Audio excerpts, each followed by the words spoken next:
วิธีอื่นเรื่องอื่นคงไม่มีใครมาที่นี่หรอกเพราะว่าที่นี่มันก็ไม่มีอะไรมีแต่ป่าดงพงไพรหลายๆอย่างที่ไม่เหมือนกับที่อื่นแล้วก็ที่จะศึกษาชีวิตที่จะให้ได้พบเห็นของจริงก็คือเรื่องของกรรมฐานเรื่องของกรรมฐานก็เป็นเรื่องของการกระทำการกระทำก็เป็นการกระทำในตัวเราเองไม่ใช่ทำแบบงานโยธาไม่เหมือนกับการศึกษาภาคใช่มันสมองใช่วัตถุอันอื่นมาประกอบเอากายเอาใจเอาสติมาดูมาทำกับมือของเรามันหลงก็เห็นความหลงด้วยมือของเราด้วยการลูบคำความหลงดูถ้าจะเป็นความรู้สึกก็ลูบคำความรู้สึกดูเหมือนกับเด็กน้อยไม่รู้จักไฟพอเห็นไฟก็คลานเข้าไปหาแล้วไม่รู้ว่ามันร้อนหรือมันเย็นแม่พ่อก็ดึงเอาไว้ไม่ให้ไปจับไฟแล้วก็ยังคลานเข้าไปอยู่แต่เมื่อเด็กน้อยนั่นได้จับไฟดูเขาก็จะรู้ว่ามันร้อนเขาก็จะไม่เอาอันนั้นเรียกว่าได้สัมผัสดูชีวิตของเราแต่ก่อนเรายังไม่ศึกษาไม่สัมผัสกับความเท็จความจริงก็อาจจะไม่พบไม่เห็นแน่เห็นก็เห็นโดยความคิดแล้วก็เห็นเช่นทุกข์ก็ยังมีทุกข์สุขก็ยังมีสุขหลงก็ยังมีหลงแสดงว่าไม่ได้เห็นไม่ได้ทำกับมือวิธีที่ปฏิบัติเนี่ยเป็นวิธีที่สัมผัสกับความรู้สึกตัวไม่ต้องไปเกี่ยวกับความคิดเห็นเหตุผลอันใดเอาความรู้สึกตัวมาต่อกับกายกับจิตใจให้ได้สัมผัสกับความรู้สึกตัวโดยตรงจนรู้รสชาติของความรู้สึกตัวมันเป็นอย่างนี้เช่นเรายกมือสร้างจังหวะเรายกมือที่เคลื่อนไหวไปมานี่ก็คือความรู้สึกตัวเคลื่อนข้างที่หนึ่งก็รู้สึกตัวตลอดถึง14รูปแบบ14อริยบท14บัพพะแม้นจะเป็นบัพพะต่างกันยกไปยกมาก็คือความรู้สึกตัวแต่ว่ามันมีจังหวะเพื่อให้ลำดับลำนำไม่ใช่รูปก่อนรูปหลังความรู้สึกตัวที่เป็นการสัมผัสคือสัมผัสตรงๆเป็นปัจจัตตังเป็นปัจจุบันตั้งไว้เป็นปัจจุบันหัดให้มันเป็นปัจจุบันนี่ต้องมีที่ตั้งต้องมีการลำดับลำนำได้สัมผัสกับความรู้สึกตัว14ครั้งรอบอีก2รอบ3รอบ4รอบหลงไปก็รู้สึกตัวได้สัมผัสไม่ใช่ไปคิดด้วยเหตุด้วยผลให้รู้สึกตัวจริงๆอย่าไปเอาเหตุเอาผลมาแยกมาแยะทำใหม่ๆบางทีมันคิดแล่นไปทางอื่นแต่ก่อนนี้ทำอะไรมันเอาความชอบเอาความไม่ชอบเอาความขยันเอาความขี้เกียจเอาความผิดเอาความถูกเอาความสุขเอาความทุกข์เอาความสะดวกเอาความยากความง่ายไปเกี่ยวข้องบัดนี้ไม่ต้องเอาสิ่งเหล่านั้นมาเกี่ยวข้อง มีความรู้สึกตัวโดยตรงมีความรู้สึกตัวโดยตรงมันสะดวกก็รู้สึกตัวมันไม่สะดวกก็รู้สึกตัวมันผิดก็รู้สึกตัวมันถูกก็รู้สึกตัวมันจะมีความคิดเห็นว่าชอบไม่ชอบก็คือความรู้สึกตัวโอ้กว่าที่จะผ่านไปถึงความรู้สึกตัวนะมันก็ทำให้หลงพอสมควรแต่ความหลงนั่นแหละมันเป็นเหตุทำให้เราเข้าถึงความรู้สึกตัวมันจึงจะต่างกันกับอย่างอื่นเช่นเวลาเดินจงกรมบางทีไปจัดสรรจัดการกับสิ่งอื่นจนไม่รู้สึกตัวก็มีเหมือนกันพอเอาจริงๆโอ้ก้าวไปรู้ก้าวไปรู้โอ้มันคือตัวรู้ตัวนี้ก้าวไปเพื่อให้เกิดความรู้จึงจะเป็นการเดินจงกรมที่ถูกต้องยกมือเคลื่อนไหวให้เกิดความรู้สึกตัวจึงจะเป็นการสร้างสติจริงๆโอ้มันคือตัวนี้ตัวนี้ก็จับให้มันถูกอย่างนี้วิธีการเจริญสติอย่าผิวเผินแต่ว่าไม่ใช่เพ่งไม่ใช่จ้องความรู้สึกตัวไม่ได้เพ่งไม่ได้จ้องเป็นความรู้สึกตัวเป็นของที่เบาๆเป็นของที่เรียบเป็นของที่สะดวกแบบความรู้สึกตัวไม่ใช่สะดวกแบบความคิดเห็นสะดวกแบบความคิดเห็นไม่สะดวกแบบความคิดเห็นมันเป็นเรื่องหนึ่งถ้าสัมผัสกับความรู้สึกตัวเนี่ยโอ้ความรู้สึกตัวมันความรู้สึกตัวนะก็เข้าถึงความรู้สึกตัวจริงๆเหตุที่จะทำให้เข้าถึงความรู้สึกตัวมันเพราะมันมีหลายอย่างวัดดูเปรียบดูมันจึงเป็นเหตุให้เห็นความรู้สึกตัวชัดเจนต่างกับอันอื่นสิ่งอื่นที่ปกป้องคุมไว้พอเราได้สัมผัสกับความรู้สึกตัวเวลาเดินจงกรมก้าวไปรู้สึกตัวก้าวไปรู้สึกตัวมันเป็นเบาๆความรู้สึกตัวมันก็จบโอ้มันถึงเท่านี้มันถึงเท่านี้มันมีเท่านี้โอ้เราจะต้องตามตัวนี้ลองดูจะต้องสร้างตัวนี้ลองดูก้าวไปทีหนึ่งก็รู้สึกตัวได้สำเร็จแต่ละก้าวสำเร็จด้วยความรู้สึกตัวหรือยกมือสร้างจังหวะริบทแต่ละริบทเนี่ยรู้สึกตัวโอ้มันสำเร็จการใช้รูปแบบมันสำเร็จเข้าถึงความรู้สึกตัวเข้าถึงความรู้สึกตัวแล้วเวลาใดที่มันหลงไม่ใช่ความรู้สึกตัวมันก็สำเร็จกลับมาหาความรู้สึกตัวได้สำเร็จเป็นประโยชน์ความหลงก็เป็นประโยชน์ทำให้เกิดความรู้สึกตัวอะไรก็ตามที่ไม่ใช่ความรู้สึกตัวเป็นฐานทำให้เกิดความรู้สึกตัวได้ทั้งนั้นพอได้หลักของความรู้สึกตัวเป็นการกระทำด้วยมือด้วยการกระทำของเราก็มั่นใจมันจะเป็นอะไรก็ไม่กลัวแล้ววันนี้เพราะว่าเรามาสร้างความรู้สึกตัวมันจะหลงก็ไม่กลัวมันจะสุขมันจะทุกข์ก็ไม่กลัวมันจะง่วงเหงาหาวนอนก็ไม่กลัวมันจะคิดลังเลสงสัยฟุ้งซ่านก็ไม่กลัวพอเราจับหลักตัวนี้ได้แล้วคือความรู้สึกตัวนะเพราะความรู้สึกตัวนี่คล้ายๆกับว่ามันเป็นทางมันเปิดทางมันเหยียบเหมือนกับเราเดินได้เหยียบดินมันมั่นใจไม่เหมือนเหยียบอากาศเหยียบขวากเหยียบหนามมันหนักแน่นดีทำอะไรมันมั่นใจในการกระทำตรงนี้นะจึงเป็นสิ่งที่เราจะต้องทำให้เป็นการเข้าให้ถึงชีวิตของเราทั้งหมดเอามาประกอบให้เกิดความรู้สึกตัวโดยเฉพาะรูปแบบของวิชากรรมฐานตามบัพพะต่างๆสำเร็จจริง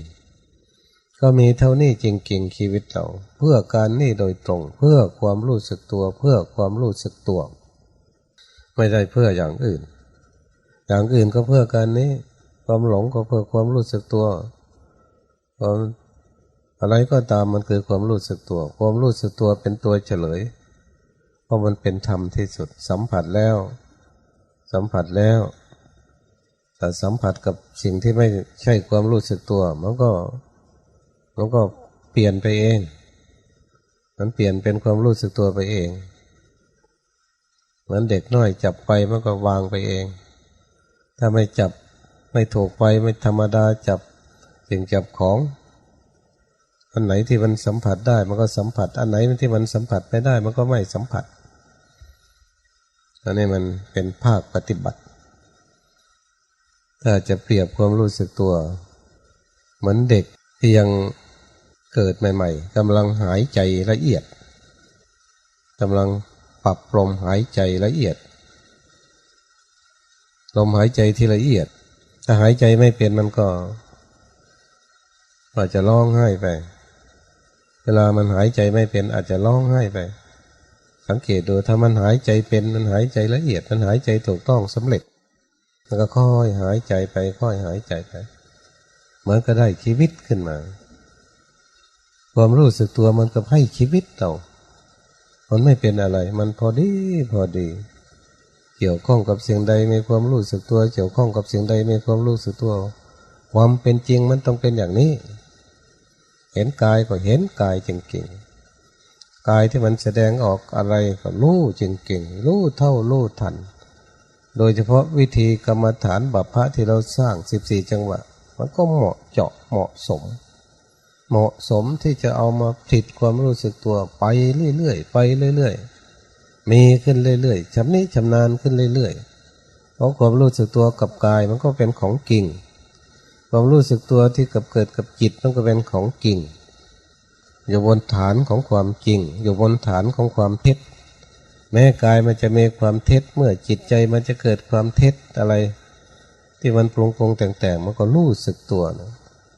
มันก็เปลี่ยนได้เอากายมาสร้างความรู้สึกตัวได้สำเร็จเอาจิตใจมาสร้างความรู้สึกตัวได้สำเร็จมันหลงก็ทำความรู้สึกตัวได้สำเร็จแม้แต่ตาหูจมูกลิ้นกายใจอาการต่างๆที่เกิดขึ้นกับกายกับใจ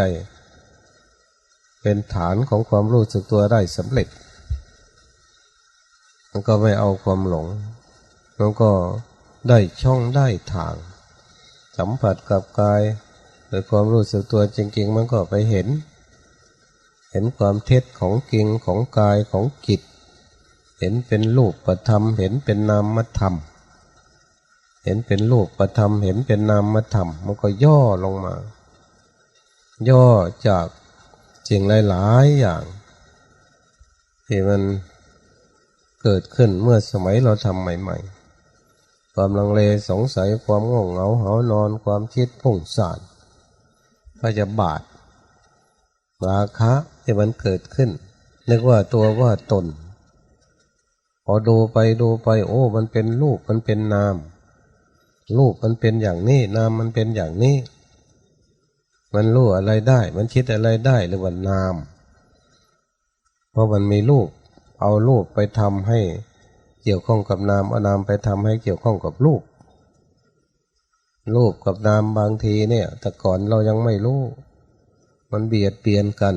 มันไม่เป็นธรรมต่อกันปัญหาเกิดขึ้นกับรูปก็เป็นปัญหาเกิดขึ้นกับนามปัญหาเกิดขึ้นกับนามก็เป็นปัญหาเกิดขึ้นกับรูปแต่ก่อนพอเรามาเห็นเข้าจริงๆโอ้มันเป็นกองรูปกองนามที่มันเกี่ยวข้องโดยกันมีสติเข้าไปเห็น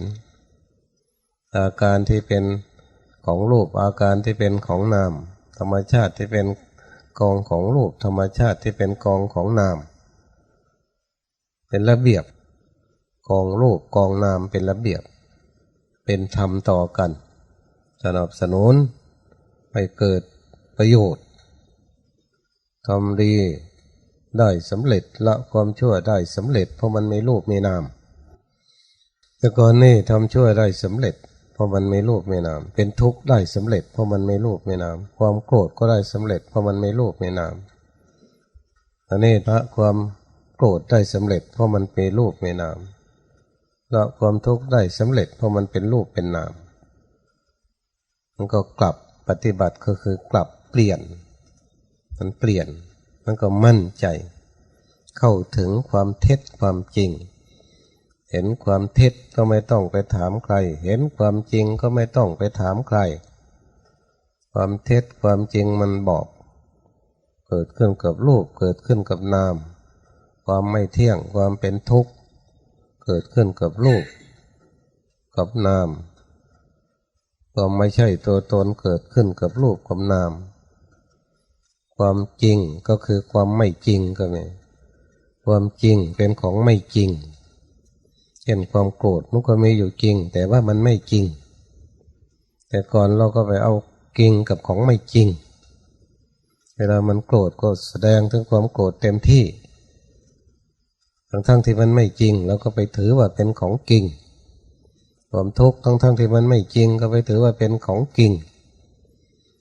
ของเท็จเอาไปเป็นของจริงของจริงเอาเป็นของไม่จริงเห็นความไม่โกรธความรู้สึกตัวเป็นของจริงไม่ใส่ใจเอาทิ้งไปไหนก็ไม่รู้หรือว่ามันไม่มีเอาไว้มันไม่ได้สะสมเอาไว้เหมือนเราไม่มีทรัพย์ไม่มีเงินมีทองก็เอาอาศัยความยากความลำบากความหิวความร้อนความหนาวสั่งงานสั่งการแก้ปัญหาเฉพาะหน้า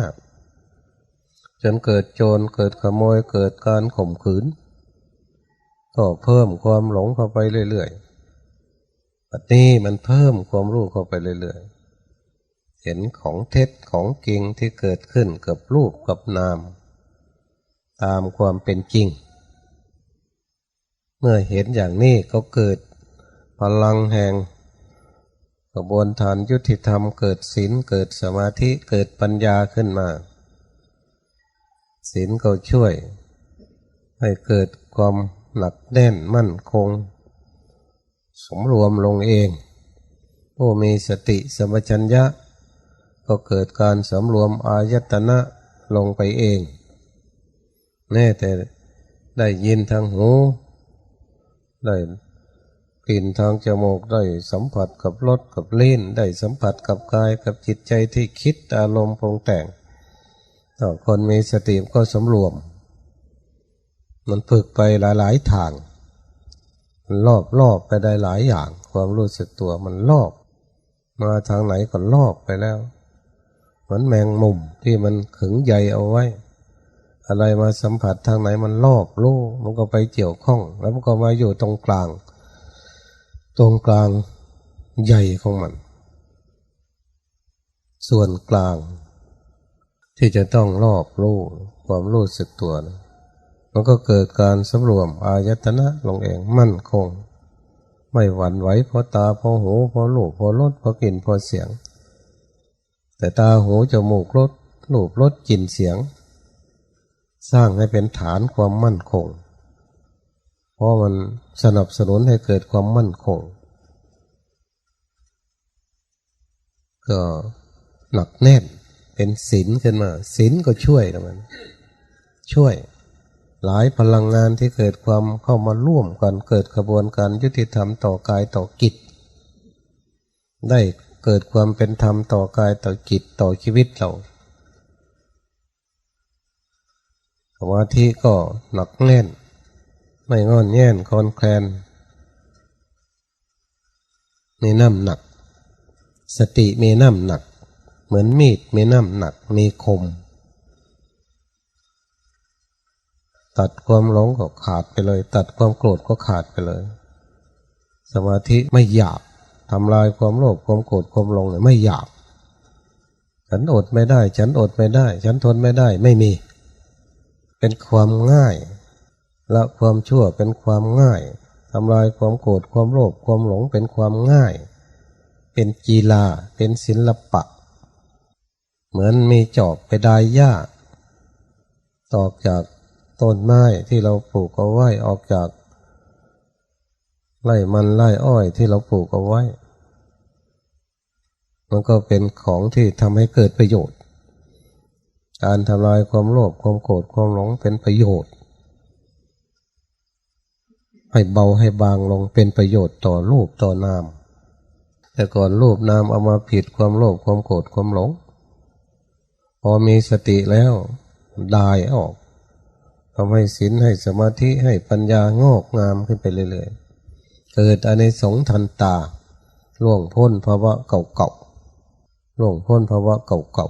ๆไม่มีอะไรที่จะถึงอกถึงใจเท่ากับละความชั่วทำความดีทำจิตบริสุทธิ์ได้ทำความหลงเป็นความรู้เนี่ยถึงใจได้ทำความทุกข์เป็นความไม่ทุกข์เนี่ยเป็นภาวะที่ถึงจิตถึงใจได้ทำความโกรธให้เป็นความไม่โกรธเนี่ยถึงอกถึงใจไม่เหมือนสมัยก่อนเมื่อโกรธก็ว่าไปตามความโกรธสะใจดีได้ด่ากันได้สะใจดีเวลาใดถ้ามันเป็นทุกข์ก็ขมขื่นบูดปึ้งก็ถึงใจได้แสดงถึงความโกรธได้แสดงถึงความทุกข์ถ้าจะว่าแล้วเขาก็เป็นความบันเทิงก็ว่าบันเทิงเนี่ยเขาพอใจบันเทิงในความโกรธพอใจที่อยู่กับความโกรธพอใจที่อยู่กับความทุกข์พอใจที่อยู่กับความสุขถ้าจะว่าแล้วการสัมผัสกับความสุขความทุกข์เหมือนกับความบันเทิงที่ทำให้คนหลงผู้มีสติเนี่ยมันไม่ไปเกี่ยวกับความบันเทิงอย่างนั้นมันสงบพระพุทธเจ้าจึงตัดกับนางราคะนางตัณหานางอรดีที่เราเห็นภาพตอนพระพุทธเจ้าตรัสรู้มีนางราคะนางตัณหานางอรดีมาป้อนลำต่อหน้าเปลือยกายแสดงอะไรต่างๆทำให้เกิดการบันเทิงยินดีแต่พระพุทธเจ้าได้ตัดภาษิตออกไปว่านัตติสันติปรังสุขขังสุขอื่นยิ่งกว่าความสงบไม่มีความรู้สึกตัวความไม่เป็นอะไรกับอะไรเนี่ยเป็นการตัดความบันเทิงเป็นชีวิตล้วนๆไม่แบ่งเนี่ยเมื่อเห็นรูปเห็นนามมันจับเอามาตกมาแต่งอะไรที่มันไม่เป็นธรรมแต่งให้เป็นธรรมทั้งหมดเปลี่ยนทั้งหมดแล้วก็เป็นรูปจริงๆรูปนี่ก็เราอาศัยได้จริงๆนามก็อาศัยได้จริงๆเอารูปมาทำความดีก็ทำดีได้สำเร็จเกิดเป็นศีลอยู่ที่รูปเกิดเป็นสมาธิอยู่ที่รูปเกิดเป็นปัญญาอยู่ที่รูปเกิดเป็นศีลอยู่ที่นามเกิดเป็นสมาธิอยู่ที่นามเกิดเป็นปัญญาอยู่ที่นามมาทำเอามาทำความดีได้สำเร็จก็มั่นใจโอ้มั่นใจแล้วชีวิตทั้งหมดในโลกคือการกระทำที่เอารูปเอานามมาทำดีมาละความชั่วมั่นใจป่ะเนี่ยจะเป็นบุญเป็นบาปเป็นอะไรก็ตามมันอยู่กับการกระทำเราแต่ก่อนมันมากเหลือเกินชีวิตเราถูกแบ่งถูกปันไปหลายอย่างจับต้นสายปลายเหตุไม่ถูกพอมาเห็นรูปเห็นนามแล้วมันทำอะไรได้สำเร็จรูปนามก็ตามไปเฉลยจนถึงมรรคถึงผลนั่นแหละมรรคผลก็เกิดขึ้นกับรูปกับนามนี้ทำไมไม่รูปไม่นามมรรคผลไม่เกิดเห็นความหลงที่รูปทำความหลงให้หมดไปมันเป็นผลอะไรที่เป็นเหตุทำให้เกิดทุกข์นั่นแหละมันคุยเป็นเขี่ยออกเพราะมันไม่เป็นธรรมต่อรูปไม่เป็นธรรมต่อนามมันคุยเขี่ยออกเหมือนกับเราเคี่ยวอาหารที่ไปถูกก้างถูกดุ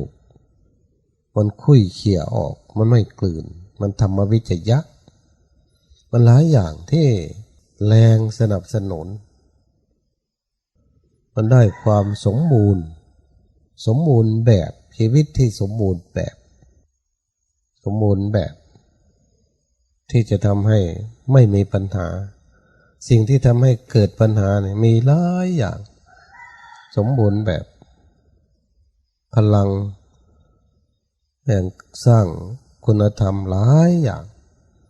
มีความอดทนมีสติมีความเพียรมีความเมตตามีสัจจะมีศีลมีสมาธิปัญญาหลายอย่าง พลังแห่งสร้างให้เกิดความยุติธรรมต่อรูปต่อนามมากจริงๆแต่ก่อนเราไม่มีไม่มีสมัยก่อนมีแต่พลังแห่งการสร้างรูปสร้างนามให้เกิดปัญหาตาหูจมูกลิ้นกายใจรูปรสกลิ่นเสียง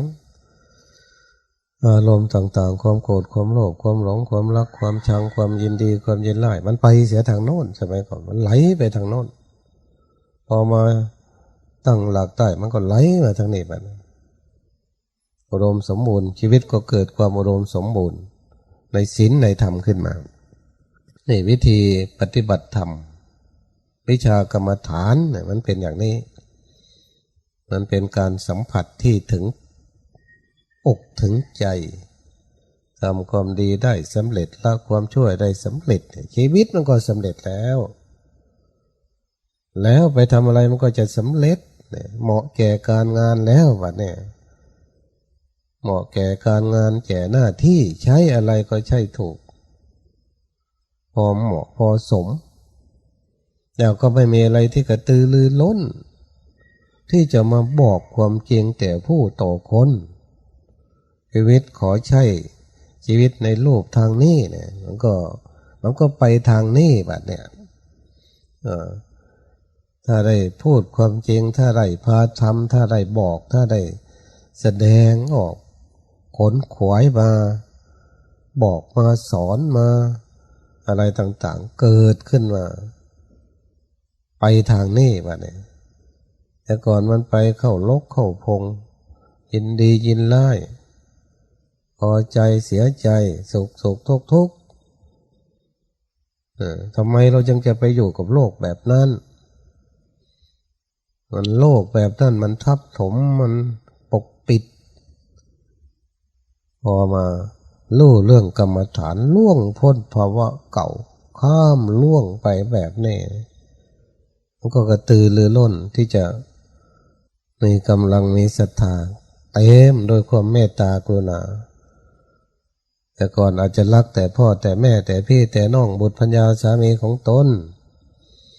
รักข้าวรักของตน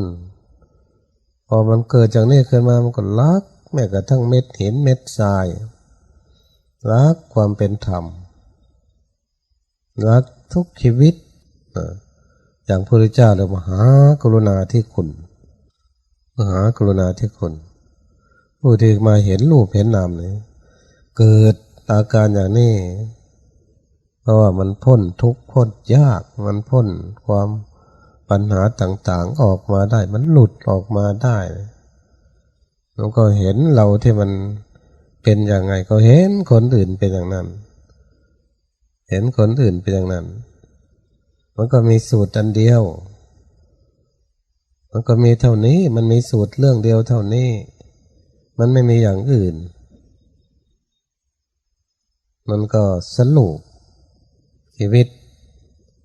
จะเป็นคนชาติใดภาษาใดมันก็คือเรื่องเดียวจึงกระตือรือร้นที่จะ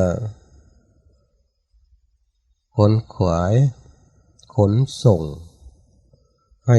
ปัญหาต่างๆออกจากรูปจากนามออกจากกายจากจิตของคู่ของคน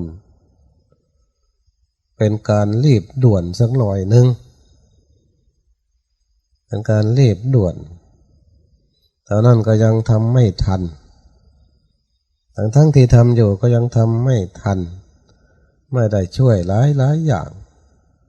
ชีวิตก็เลยรีบด่วนรีบขนขวายรีบช่วยกันไปนี่เราจึงมาทิศทางของเราที่มาปฏิบัติธรรมก็คิดเหมือนกันคิดเหมือนกันทุกชีวิตนั่นแหละเพราะเรามีรูปมีนามเหมือนกันเราก็เคยหลงเราก็เคยรู้เราก็เคยสุขเราก็เคยทุกข์เราเคยรักเคยชังพอมาสร้างความรู้สึกตัวเนี่ยอันนั่นจะมาแบ่งเอามาแซงหน้าแซงหลังอันละมันจะมีประสบการณ์นั่นแหละมันจะมีบทเรียนการปฏิบัติธรรมมันมีข้อเปรียบเทียบกันอยู่ มันไม่เหมือนกับไม่ได้สัมผัสเหมือนเราตกเบ็ดที่ไม่มีเหยื่อการตกเบ็ดไม่มีเหยื่อไม่ใช่ลอยอยู่ในน้ำแบบนั้นไม่ใช่มันมีของที่จะมาสัมผัสอยู่เห็นความหลงก็มันก็หลงความรู้มันก็รู้นะพอทำลงไปมันเป็นการเป็นงานที่เราทำเนี่ยมันก็เบาบางไปสร้างความรู้มันก็มีความรู้จริงๆมีกายเอามาสัมผัสกับความรู้ก็สัมผัสได้จริงๆอย่างนั้นไม่ได้หลอกลวงใครให้มาทำลองดูมีความรู้สึกตัวจริงไหมเราเห็นความหลงที่เกิดขึ้นกับกายกับใจมีไหมความหลงที่เกิดขึ้นกับตากับหูจมูกรูปรสกลิ่นเสียงมีไหมแล้วมันหลงอะไรก็ตามมาเปลี่ยนความรู้สึกตัวได้ไหมแต่เมื่อเปลี่ยนได้แล้วก็พยายามเปลี่ยนไปเพียรตรงนี้แม้มันจะหลงแล้วหลงอีกก็เพียรรู้แล้วรู้อีกมันจะทุกข์แล้วทุกข์อีกก็เพียรรู้สึกตัวล่ำไปนี่มีความเพียรแต่มีความเพียรตรงนี้มันก็พ้นได้พ้นจากความหลงนาหลายอย่างคนจะล่วงทุกข์ไปได้เพราะความเพียรจะล่วงความโกรธความโลภความหลงไปได้เพราะความเพียรวิริเยนะทุกขมัจเจติเนี่ยจะล่วงพ้นความทุกข์ความยากลำบากไปได้เพราะความเพียรความเพียรคือการเจริญสตินี้ไปก่อนแต่มันล่วงตรงนี้ไปได้อันอื่นก็ค่อยล่วงไปละมันเป็นการเริ่มต้นซะก็ไปได้จริงๆนะถ้าจะไป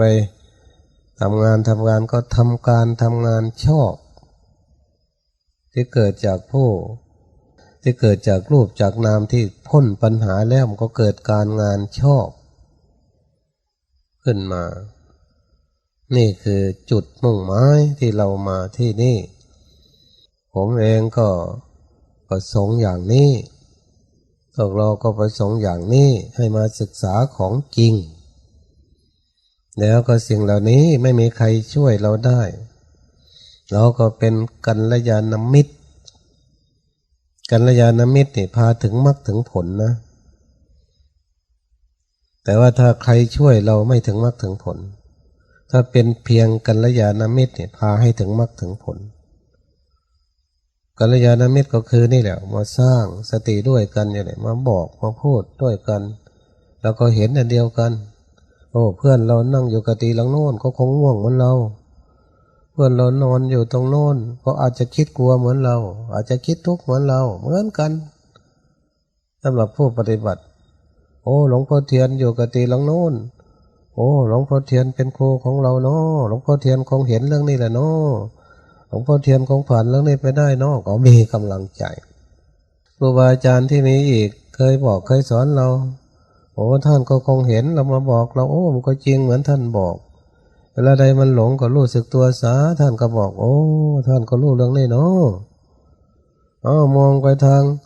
หลายๆอย่างทางแม่ครัวโอ้เขาก็ทำอาหารให้เรากินเนาะ